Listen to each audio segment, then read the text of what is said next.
السلام عليكم ورحمة الله وبركاته. مساكم الله بالخير. الظاهر وزير المالية ما راح يرتاح لين يجلط نص الشعب والنص الثاني يدخلهم الطب النفسي. طالع اليوم بتصريح يستفز الشعب ان الاحتياطي العام طار، وكل هذا عشان الشعب ما يطالب بزيادة الرواتب وتحسين المستوى المعيشي واقرار قانون القرض الحسن للمتقاعدين. يعني يبونكم تسلمون على رواتبكم وتنطمون، لا بعد يمكن نفرض عليكم الضرائب وزيادة اسعار البنزين ورفع الدعوم عن الكهرباء والماء وغيرها، ونسكنكم بشقق بدال ارض وقرض. زين يا وزير المالية، انت ما قلت ان شغلكم سكاتي؟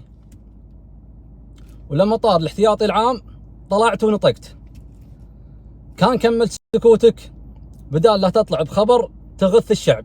وبعدين ما يصير انت وزير تقط الكلمة وما تكملها. ندري انه طار الحين الاحتياطي العام، لكن شلون ووين وعلى منو؟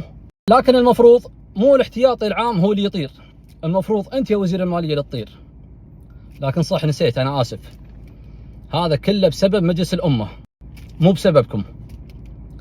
هالمجلس اللي صار شماعة لاخطاء الحكومة وفشلها، وهو سبب تراجع الكويت ومشاكلها. والله لو مجلس الأمة موجود ما تقعد دقيقة على كرسيك، لا أنت ولا رئيس وزرائك. لكن إن شاء الله القادم أفضل. السلام عليكم.